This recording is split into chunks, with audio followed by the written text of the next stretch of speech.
ओम।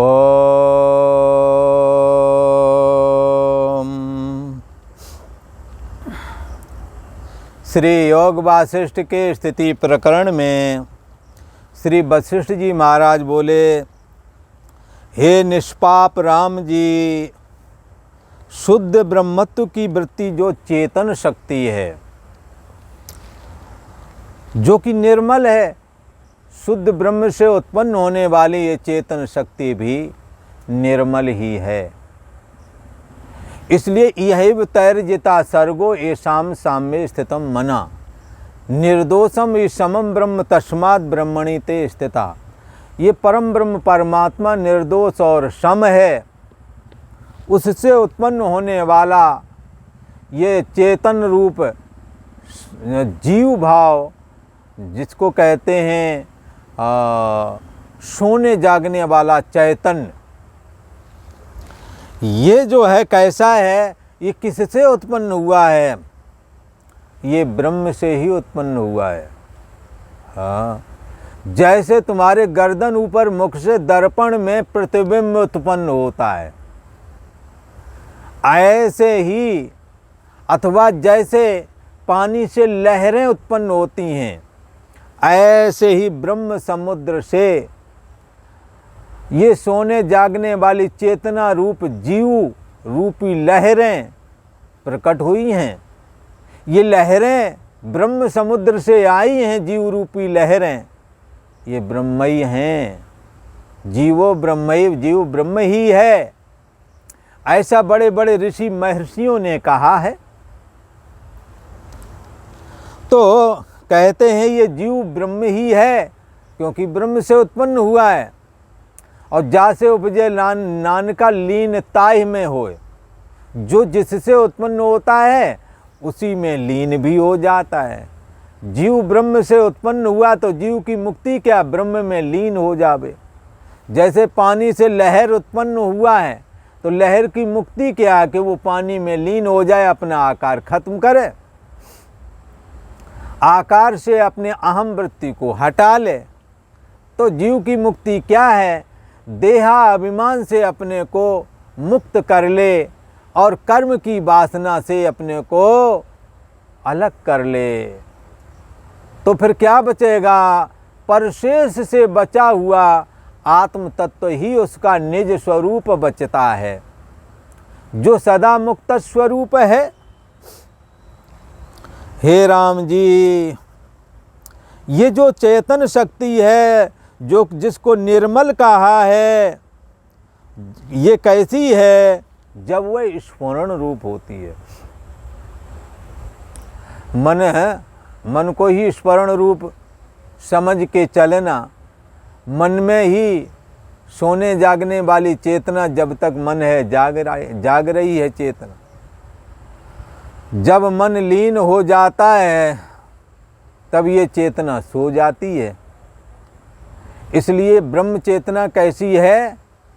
कभी सोने न जागने वाली, और उससे उत्पन्न होने वाला संवेदन या चेतन शक्ति, ये जीव भाव है, जो कि उदय और अस्त वाला है। सुबह उदय होता है और जब शाम को सोने को जाते हैं तो अस्त हो जाता है। अभी सब कुछ जान रहा, बाद में कुछ नहीं जानता। ये दोनों न जानना और न जानना को ब्रह्म चेतन जानता है। वो सबका एक ही जैसा है, सबका सर्व प्रकाशक है। सभी जीव चेतनाओं में चेतना का प्रवाहीकरण इस ब्रह्म चैतन्य से ही होता है, ब्रह्म के ब्रह्मत्व से ही होता है। ऐसा समझ के चलना है। ये जो चेतन शक्ति है, जब वह स्फुरण रूप होती है तब क्या होता है राम जी? कलना रूप घन भाव को प्राप्त हो जाती है, कलना हो जाती है।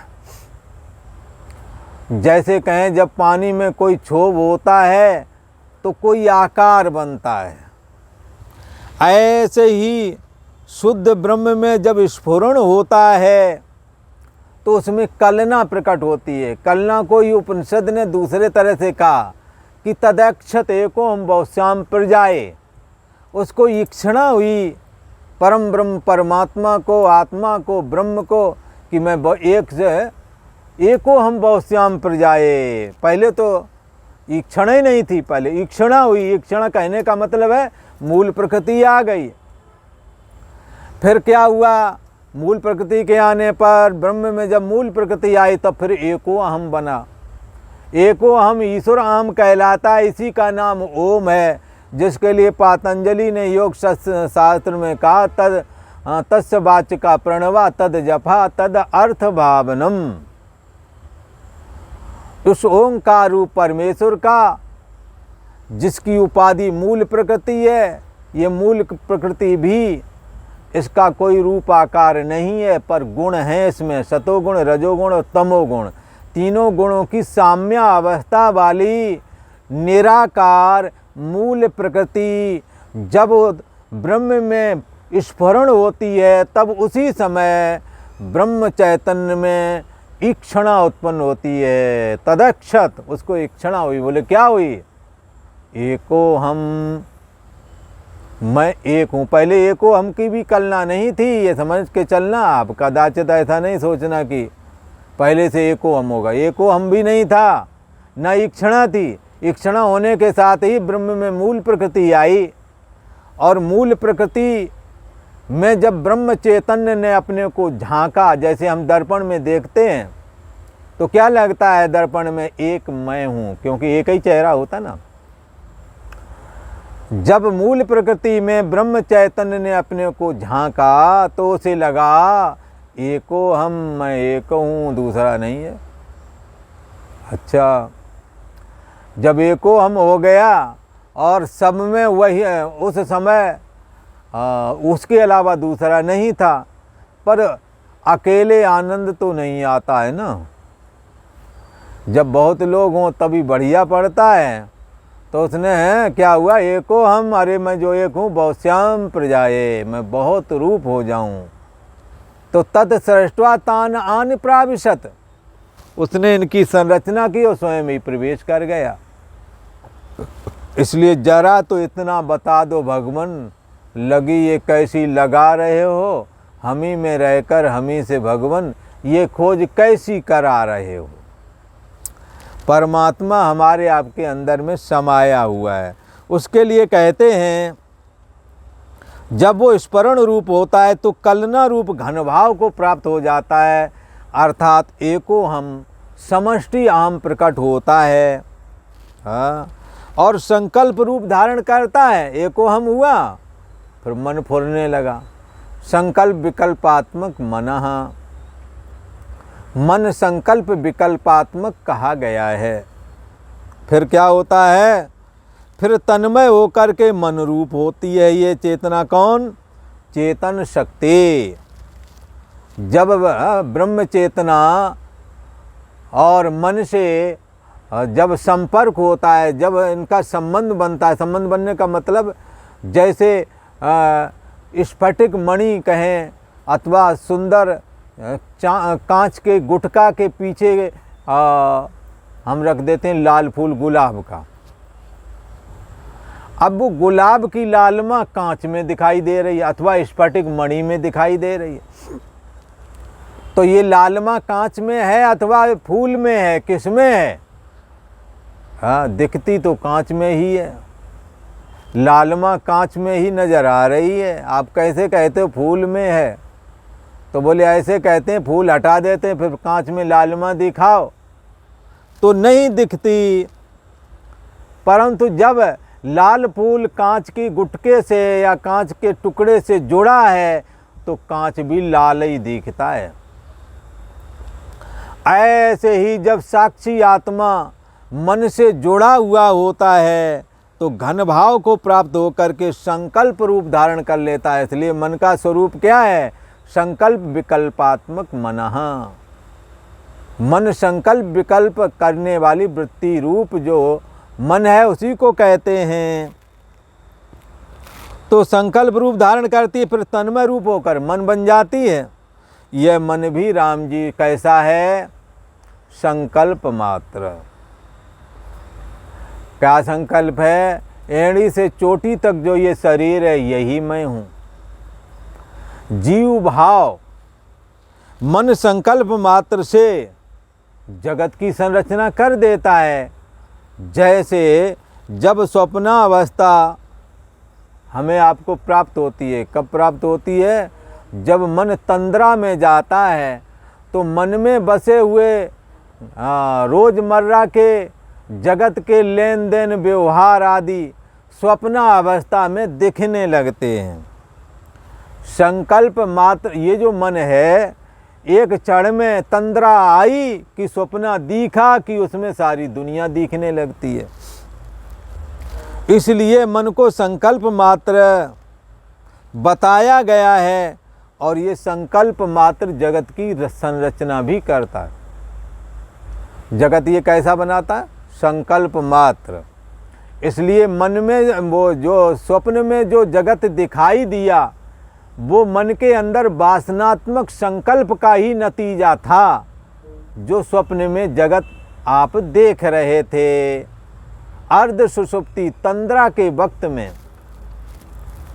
यह मन राम जी संकल्प मात्र है और संकल्प मात्र से जगत को रच डालता है और फिर विस्तार भाव को प्राप्त करता है। हे राम जी, जैसे गंधर्व नगर विस्तार को प्राप्त होता है तैसे ही मन से जगत का विस्तार हो जाता है। मन ही 10 इंद्रियों के माध्यम से संसार रूप विषय में जाता है, विषय रूप गर्त में चला जाता है।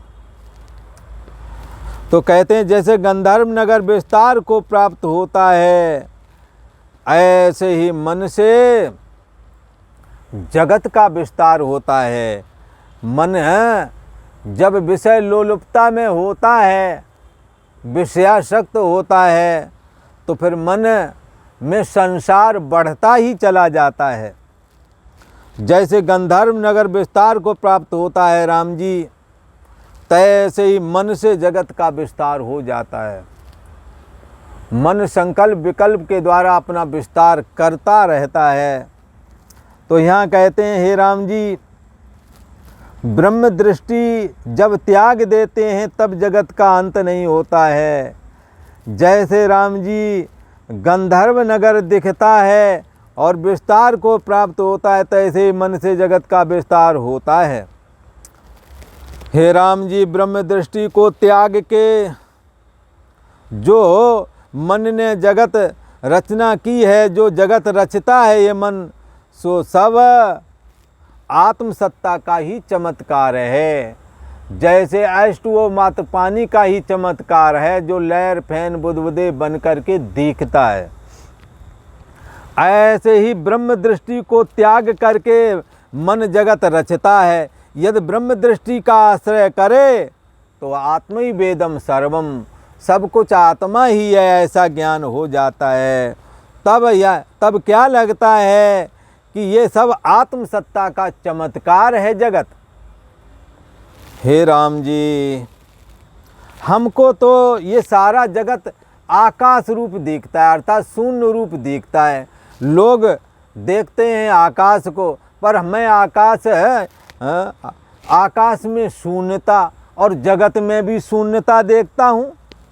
हमको तो ये सारा जगत आकाश रूप भासता है, ये आत्मसत्ता का ही चमत्कार है, पर दूरदर्शी को जगत भासता है। अर्थात जो जगत में रचा पचा है, जो अज्ञानता से ग्रसित है, वह ऐसे को जगत भासता है, आत्मा नहीं भासता। ब्रह्म सत्ता तो ज्ञान का दृढ़ अभ्यास किया जाता है, तब आत्मै वेदम सर्वम ये बोध प्राप्त होता है, जिससे कि ये साधक धन्य हो जाता है। अदूरदर्शी जो देह आदि में आसक्त हैं, विषय लोलुपता में फंसे हुए हैं, उनको ये जगत दिखता है, परंतु जिन्होंने आत्मसत्ता को जाना है उन्हें तो जगत कैसा दिखता है? आकाश रूप दिखता है, शून्य रूप दिखता है। दूरदर्शी को जगत भासता है। जैसे चित्त सम्मित में संकल्प फुरता है राम जी, तैसे ही रूप होता है। प्रथम ब्रह्मा का संकल्प फुरा है राम जी, इसलिए उस चित्त सम्मित ने आपको ब्रह्मा देखा। ब्रह्म समुद्र में जब प्रथम फुरना आई, उस फुरना का नाम ब्रह्मा हुआ, और उसके अंदर जो चित्त सम्मित थी उसने अपने आप को मैं ब्रह्मा रूप हूँ ऐसा देखा और अपने को ब्रह्मा माना। और ब्रह्मा रूप होकर के वो ब्रह्म सत्ता ही जब जगत को कल्पना करने लगा, अर्थात जगत की रचना करने लगा, तब प्रजापति होकर के 14 प्रकार के भूत जात भी उत्पन्न किए गए। किसके द्वारा? ब्रह्मा जी के माध्यम से उत्पन्न किए गए। कितने प्रकार के? 14 प्रकार की भूत जातियाँ। 14 ब्रह्मांड हैं और 14 ब्रह्मांड में 14 ही प्रकार की भूत जातियाँ भी बताई गई हैं। एक हो तो एक 14 प्रकार की है। तो 14 प्रकार की भूत जातियों में ये तुम्हारा मन भी आ जाता है। हाँ, नहीं, मन आने का मतलब जीव होता है, स्त्री पुरुष जानवर आदि सभी में तो जीव चेतना समाई हुई है। तो ये जीव चेतना ऐसे एक जीव नहीं, 84 लाख 84 भटक के पौ पे अटकी आए, अब की पासा ना पड़ा तो फिर 84 जाओ। इसलिए ये 84 का चक्कर खत्म करना है और आत्मा में स्थिति लाभ प्राप्त करना है। मन तू ज्योत स्वरूप है, मन तू ज्योति स्वरूप है, ब्रह्म स्वरूप है। ब्रह्म से अलग होकर के तेरा वजूद नहीं। अपने को ऐसा देखना है कि सर्वाधिष्ठान ब्रह्म मैं हूँ, परंतु देहाभिमान त्याग करके, मन बुद्धि के अभिमान को त्याग करके, परशेष से बचा हुआ तत्व तुम्हारा अपना निज स्वरूप आत्मा ही है, उसको जान करके ये साधक, ये पुरुष धन हो जाता है। और आज इतना ही। ओम।